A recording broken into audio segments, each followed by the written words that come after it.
Ladies and gentlemen, welcome to perhaps the most unusual episode of the Mousetrap podcast that you will ever get.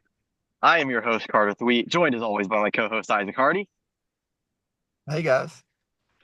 I'm glad you said that. I need to make sure my AirPods work. And we are also joined by a very special guest today. He was on somewhat recently, but his team is a Final Four team. He's a real contender in Dynasty football, so we got to have him on again. It's Will Nixon. Will, how you doing? Hey, I'm good. Thanks for having me on. Excited to be here. Yeah, you might have to carry this episode because you're the only one in a usual location. I might be talking a little quieter because I'm in Dallas Love Field Airport right now on the way back from Disney. I'm also standing up. That's just a fun matter of interest. And Isaac is in his car. Where are you going? Currently in my car, Veronica's about to pick me up and we're gonna head to the airport to fly to Paragould. So I'll probably switch locations mid-meeting, be in a different car. So we'll Wow, see how it goes. it's going to be a fun side plot for the episode as we continue on. It'll be a whole lot of fun. Um, I'm also Isaac doesn't have his computer, so I'm the one sharing screen, which doesn't usually happen. So we'll see how that goes. Nixon, since you're the one actually in your room, I thought we'd do something fun. Do you want to preview our agenda for today? Yeah, absolutely. So tonight on the agenda, today on the agenda, as you can see, we got a playoff round one recap. So we're going to be talking about all the matchups there, and then down to the final four, which I believe is Charlie and Drake versus or against each other, and then me and Carter against each other, and then finally to wrap it up, we got the chopped basketball. We're going to be previewing who got chopped this week and who is the waiver pickups and who's looking like they're going to get chopped this week. So let's get into it. Absolutely good stuff. Yeah, it seems like Isaac might not be able to do the episode for a bit with his travel things, and I thought it would have been funny, Nixon, if it was just me and you as we're going against each other. But obviously happy to have Isaac as well. Isaac, anything to add before we jump into our agenda for today? This is probably a new idea, but I'm just gonna throw out the idea of having a 16 playoff. I just think that would be really beneficial. Um, Anyways, that's all I have to say. Yeah, as the only playoff loser in this Zoom meeting, how are you holding up? It depends. Like if I because I like follow what my team does, and if I'm like, oh, I would have won the next game and I would have won the championship, then I'd be a little pressed. So it's like if I got a bye, I would have won the league. But so right now, I just wait and see. But Yeah, we'll that's wait and fair. see. Obviously, a brutal loss, and we're about to get into it. Here are our scores.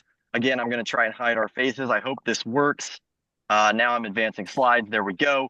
Here are our scores from round one. So as we can see, Nixon picks up a big win. Grant was kind of the underdog sleeper contender a lot of this year, but Nixon's team just absolutely destroyed him. And we have another blowout with me against Tucker. Tucker not trying, obviously. And then the uh, kind of another blowout. That was a 50-point game, Isaac, your game. No disrespect, but Charlie kind of whooped you there. And then our only somewhat close game, Drake takes down Logan. Heck of a performance from Logan's team. He drops 152, but it's just not enough as Drake has 168. So, Nixon, you look at these results. Obviously, maybe you want to talk about your team. Maybe there's something else. Where do you want to start with these games? Well, I mean, I was just looking at the scores right before we started this, and honestly, the one that shocks me the most is Team Logan versus Team Drake. Honestly, just because it was a 16-point game, and I was just looking at this, and Logan had Amon Ra at 41. He had some other big scores and Josh Jacobs and everyone else on the team played pretty well. But I mean, just looking at that, like only if he had started Kirk Cousins over Justin Herbert and then like DeAndre Swift over Kenneth Gainwell, he would have won by like 1 point. So it's just those kind of things that really just irk you towards the end of the season, especially in the playoffs. And I mean, all credit to Drake. His team really balled out. Only had one person below 10 points, which is pretty insane. But then, I mean, your game wasn't much of a game, honestly, and I was looking at that while the games were being played, and I was like, man, Tucker's team is awful this year. But I didn't realize he didn't want to make the playoffs. So Yeah. that makes a lot more sense. And then the other Yeah, ones, yeah, appreciate just you. kind of blowouts, nothing. Yeah, a little more run in the mill with the others. Appreciate you letting me put you on the spot there. I would have done Isaac, but I don't know where he is right now. He's walking Hey, around. I'm good. I can All speak. right. He's traversing the globe. Yeah, it's kind of been a theme with Logan all year, and I can't really blame him for not putting in Kirk Cousins. No one thought he was going to play super well, but Logan kind of has not started the right guys all year, and that came back to bite him. Again, he outscored me by 30, so it's hard to knock him too much, but it's a fickle beast for sure, as we've always said. My game was a blowout. Not a lot to talk about there. What I will talk about, and I'm sure Isaac wants to talk about this game as well, but Team Charlie is looking a little bit scary. And I know they only went 6-8, and some people think they shouldn't even be in the playoffs. But I don't know, man. ETN, he heard the chatter. Some people said he was a worst shot pickup of the year. And he absolutely balled out, a master class, as some would call it. Puka was great. But Isaac, this was your game, so I don't want to step on your toes too much. I'm sure you have thoughts. Yeah, it was interesting. I was actually running slides at church, and so like I paid attention during the first service, but the second service I was just following fantasy. And I left the church building, and Charlie was projected like 110 maybe. No one had scored touchdowns. I was like, this is great.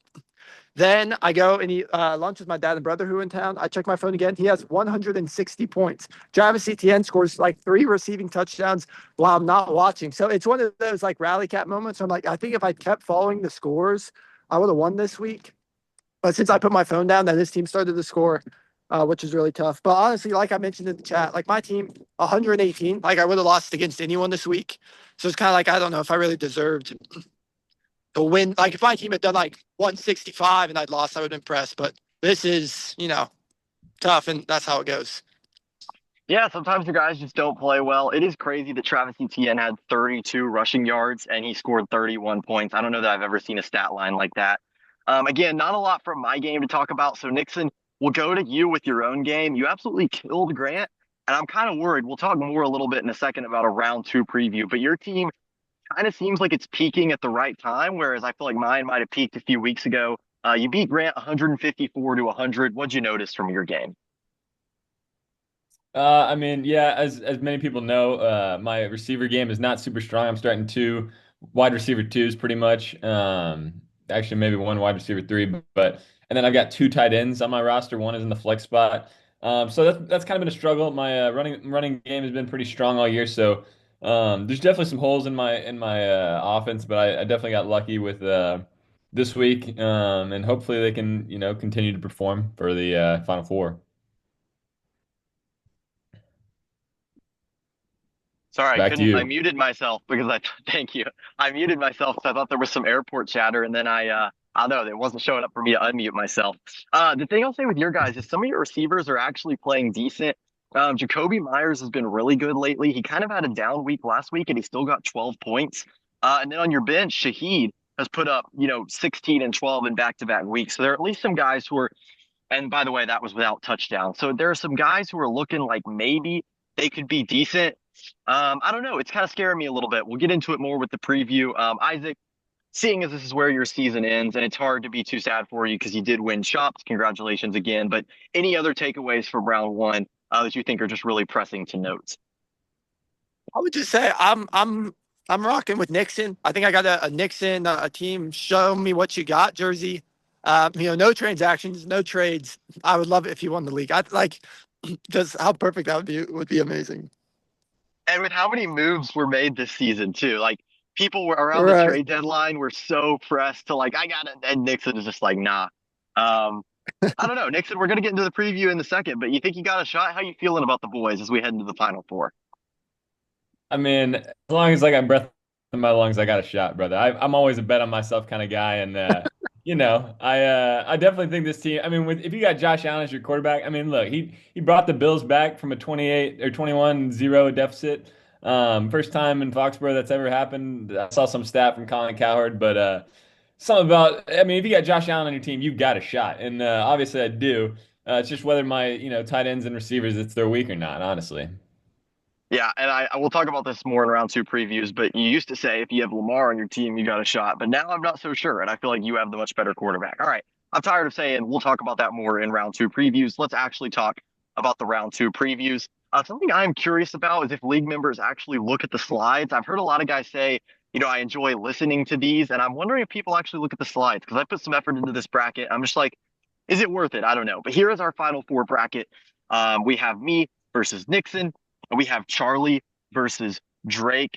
Nixon, you were the 4 seed. Okay, I was gonna say all underdogs won except for Tucker, but you were the 4 seed, so you beat Grant. Isaac, as you look at these final four matchups, I see you're back in a home now. Congratulations. As you look at these final four matchups, what stands out to you? Um, I'm interested in yours and Nixon's matchup. I feel like your team is a little like up and down.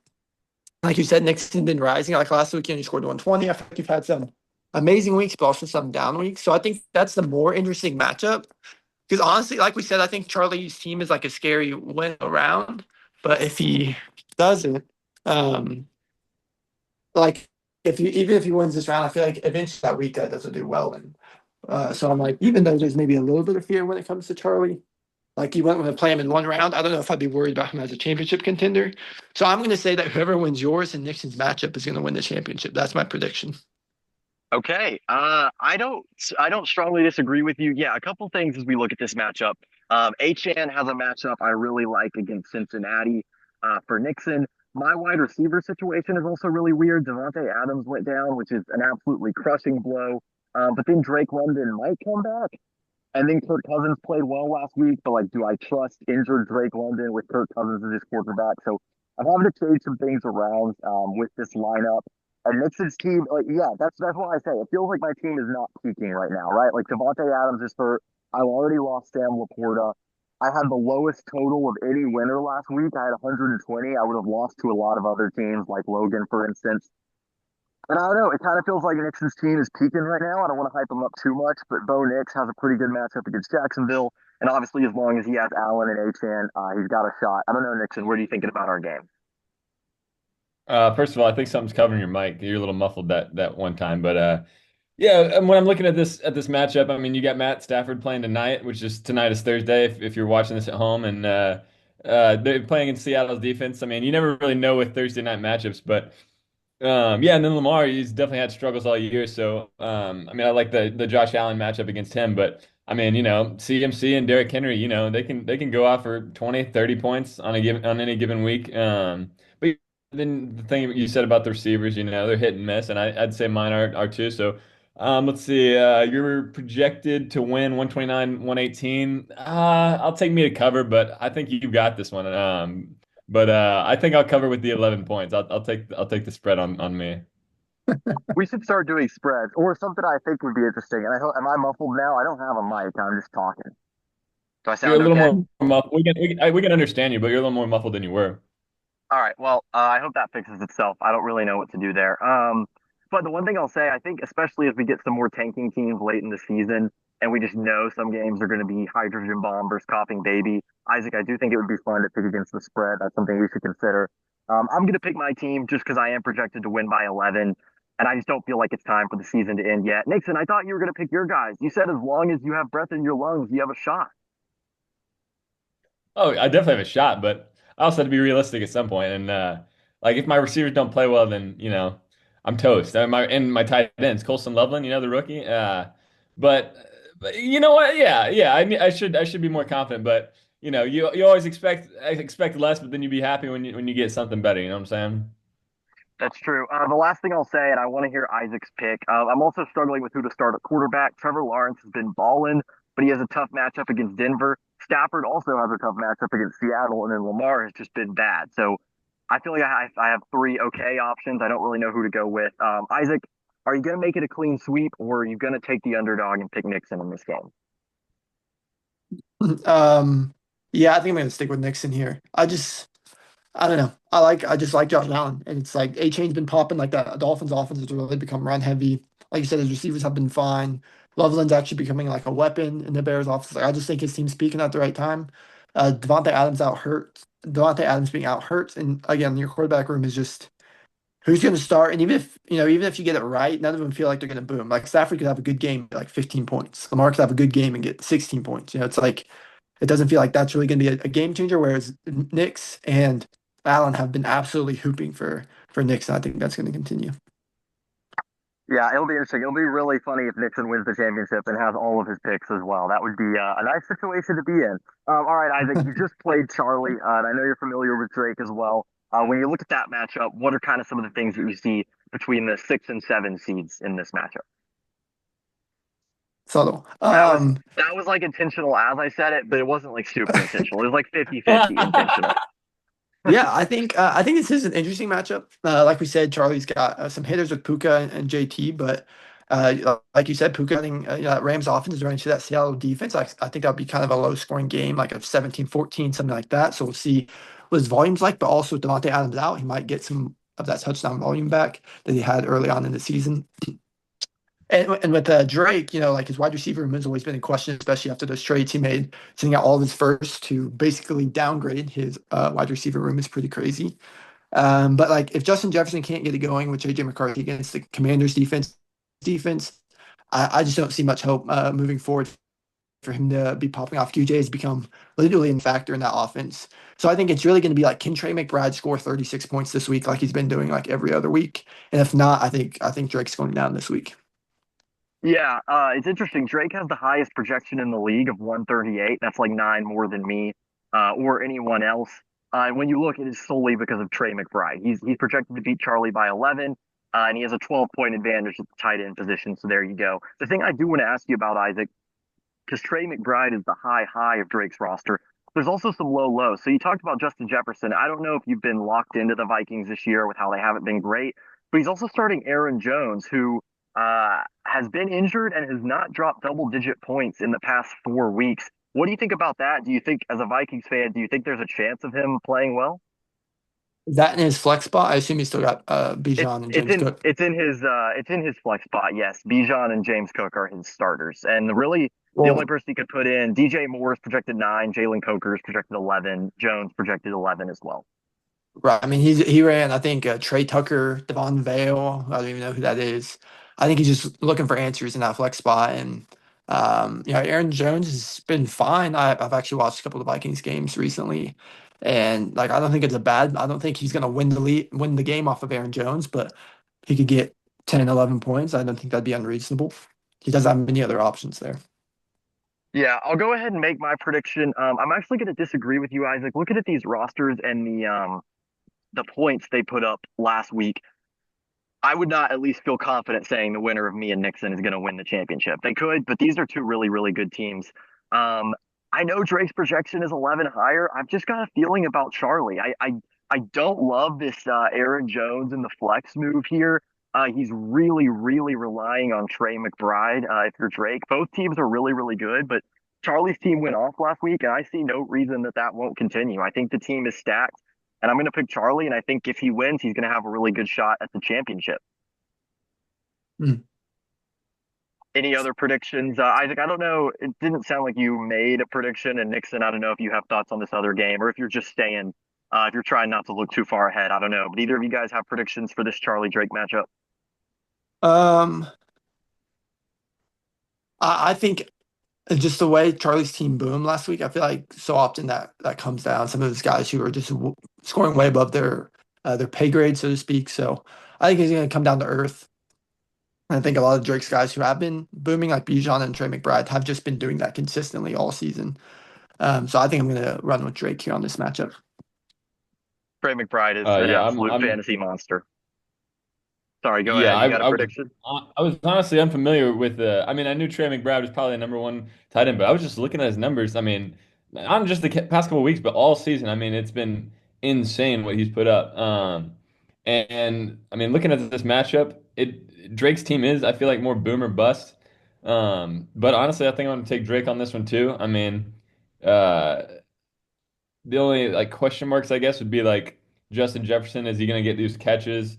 But he's playing the Giants defense, which is not very good and is probably tanking for a higher pick right now. And Bijan Robinson playing Arizona, also in the same boat. So I think those guys will probably get the ball more because, they're uh, because they're playing worse defenses. But yeah, it really just depends on the boomer bust people. And I'm gonna take Drake on this. I think it's an 11-point spread. I'm gonna take Drake with the points. Wait, does that, I don't gamble much. Does that mean Drake to cover? He'll win by more than 11? I think At so. least 11. I Yeah. kind of just say Wow. betting things confidently and hope people know what I mean. But yeah, that's what I meant. All right. Well, I apologize for not knowing what you mean. All right. So I'm outnumbered. You guys both taking Drake in that matchup. I would be more scared of Drake, I think, in a potential championship, but I don't know. I just like Charlie's team a lot. And also, I do feel like at some point, Justin Jefferson has to drop 20 plus. Like, he can't, like, at some point, it's got to happen, right? I don't know. That's probably a logical fallacy, but I'm going with it. Anything else on the final four before we move on to our new league, Chops Basketball? No, I'm ready to flip to the next. I'm ready. All right, so the only thing we're gonna do here, real quick, is just look at our waivers. Don't have a poem for this week. It was TJ who got eliminated, and I am sad to see that. I was playing against him, and so even though that doesn't really matter in shop, you feel like you kind of have a bond. And I told him like I hope we both make it, and then he did not make it. And which Spencer was it? I think it was Pat Spencer who had like 1 point. Is that right? Was anyone tracking this besides me? Probably. I mean, he's on a two-way contract. Like he had two good games, and people think he's freaking Jesus. Yeah, I don't know. I just yeah, he dropped like 1 point for TJ and cost him the game. So looking at our waivers here, the other thing I wanted to say, the commissioner of the Chops League, which is Grant Moore, reached out to me and he said if you're looking to find how much dollars people have, which people might know this, but maybe someone watching does not, you can do it in two places. You can do it in the league screen. You can scroll down the standings and see the budget, and you can also go to trade with somebody, which that's currently turned on. I don't think we're allowed to trade, but it's on, and you can scroll down and see how much waiver dollars someone has as well, since that's very important in shop. So, looking at our waiver bids here, I think when we did waivers in Chops football, we used to put all the bids, and I did not do that this week, so I apologize. We will fix that for future slides, but just going to read these out. So the big one obviously is Tucker bidding $676 on Tyrese Maxey. Every person in the league besides Topher bid on that, and he outbid Charlie by 200 and more than doubled everybody else. Others include Grant outbidding everyone by a lot for Trey Young. He bids 290. The next highest bid was 125. Tucker beats me by just $13 for Julius Randle, so pretty good bid there.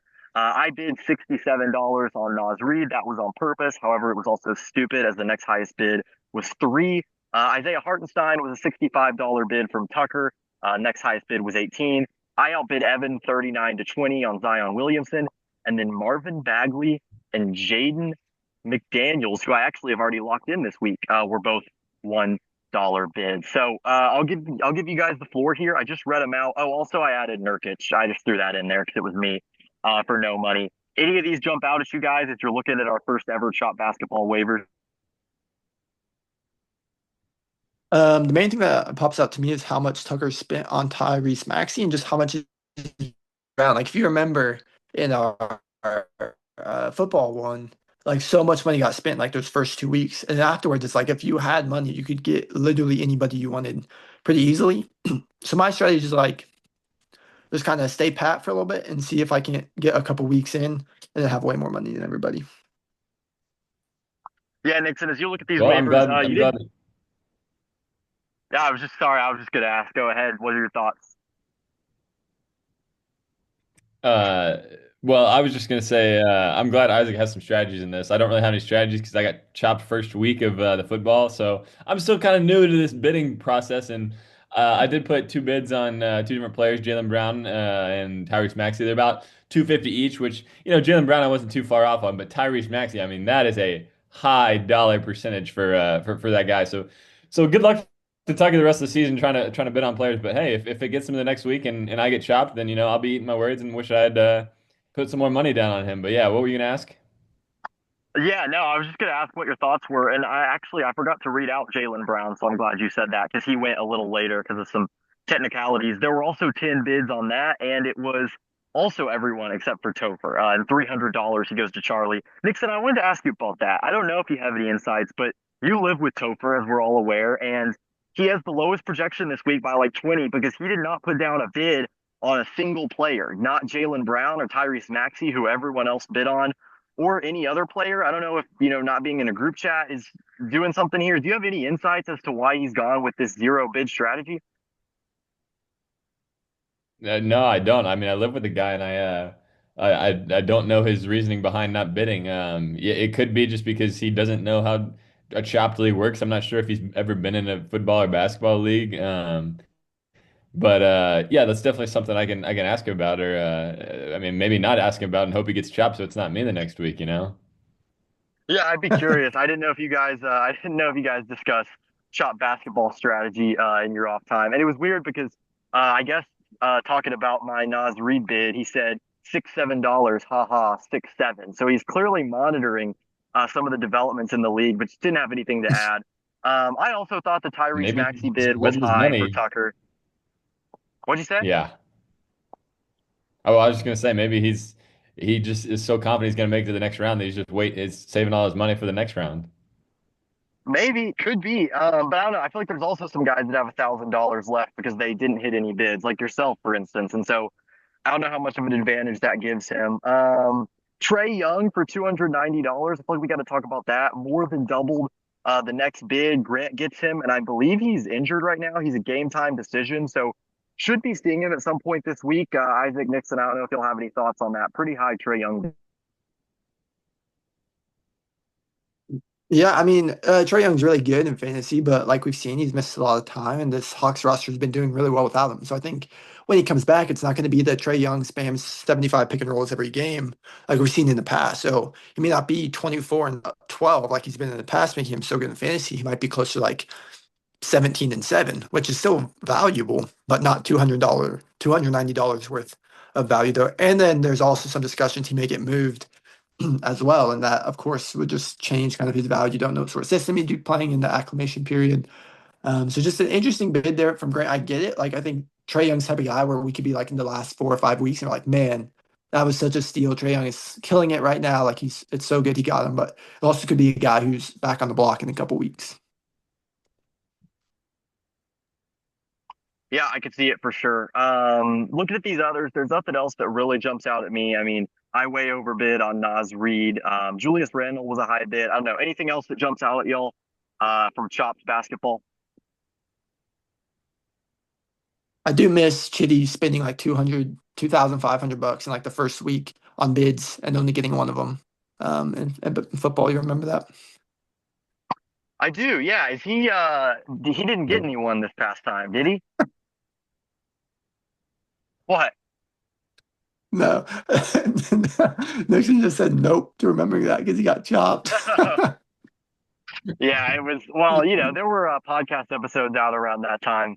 But I just also don't think you watched any of them, which is fair because you weren't in the league. One of the funniest moments of this was when we did our chopped waiver draft a couple weeks ago, and I was talking about the Fickle Beast award. I was like, Nixon, do you think this is the new Fickle Beast? And what'd you say? It was like, yeah, like it probably, but also like I know not every guy watches all these, so just for those guys, what's the Fickle Beast award? I thought that was great. I don't know. I don't know if you've watched any more episodes since then, but I thought that was really funny. That was funny. Yeah, chopped waivers, interesting. Topher is the lowest projected this week, but obviously anything can happen. There's some people that are kind of in his neighborhood, and Sabonis has not come back for me. So we shall see. I appreciate you guys working around your busy schedules to take part in this somewhat hectic episode. Me at Dallas Love Field, Isaac, who knows where. Our free meeting ends in 10 minutes. Nixon, good to have you. You've been like two of the most five recent guests. So I don't know. I think you had a parting message. You get what I'm saying there, Isaac? You seem confused. Yeah, you had your words around, but yeah, I'm tracking. Like Two of the your most five five. recent guests, like of the most five recent guest I appearances, I know what think you're he's saying. been two of them. The five most recent, not most five recent. That's like the same thing. That's you just flip two words. It doesn't matter. Whatever. Nixon, it's good to have Uh, you. Any parting message for the fellas before you go? I mean, win or lose, this season's been awesome, and I'm just glad I get to share with my boys, and I just appreciate all the viewers, and I'm just honored to be on this podcast. I'm glad you guys asked me two out of the past five times. Yeah, most Yeah, of the two two of the out of the. five last most times. Most of the two of the Okay, five shut up. last time. Whatever. I'm trying my best. It's a busy airport. There's so much happening around me. You guys have no idea. Isaac, I know what your message is. It's that we should switch to a 16 playoff. I know there was some discussion today in the group chat about draft order, and it resulted in you getting the eighth pick. You could have tanked to five, but it seemed like you agreed with that. Do you have any thoughts on playoff draft order? Do you think we got it right? Yeah, I think it should just be max PF. Like, like if I hadn't been picked, then I'd have so much incentive to lose every game this week, so I could, get a higher pick after losing, which I don't think is fair. So it should be max PF. But we'll just say back on the 16 playoff, it does feel like we could have just had a sign up sheet for the playoffs and we would have gotten everyone in. It makes the regular season feel kind of pointless, with if it's like if you want to make it, you make it. So That would be awesome, I thought, in a 16 playoff. Counterpoint. I want to hear your response to this. Charlie, I think we probably even in some podcast episodes said like maybe Charlie, it's time to stop trying. And if it was a 16 playoff, maybe he would have. And I think we all agree like tanking is not ideal. So having an 18 playoff kind of gives more people a shot. And now he's rewarded for actually trying. He's in the second round. Do you think an 18 playoff maybe gets more teams to try and creates less tanking teams? It might, although I think a lot of it is you wouldn't realize that you weren't going to make it until probably the last few weeks. Like Charlie would have thought he had a chance until probably week 10 or week 11, And so by that point, the trade deadline's passed. So then it's just, you're kind of in that position with your team. So I think making the playoffs would feel more of a reward. But I think because teams wouldn't know as clearly whether they'll make it or not until after the trade deadline, it wouldn't result in a bunch of teams blowing up at the end of the year or whatever. Good answer. Yeah, I just watched on the plane. I just watched A Few Good Men, so I just wanted to do like the point counterpoint thing. Have y'all ever seen that movie? No, Nope. Would recommend. Great movie. Anything else from you guys before we head out? I appreciate y'all hopping on. We didn't talk about Dynasty basketball. I want to say my team took down 7-0 Austin. I'm very proud of them. I challenged them to finish the year ahead of TJ, and they responded, so we're happy about that. I don't know if we missed anything else. Anything else you guys would have before we head out? It's all from me. All right. Well, I appreciate you guys very much. Next episode, I will not be in an airport. I can promise you that. But thank you all so much for watching. Didn't even say what episode number this was, and not really sure, but we will see you in whatever the next one is. Thank you so much.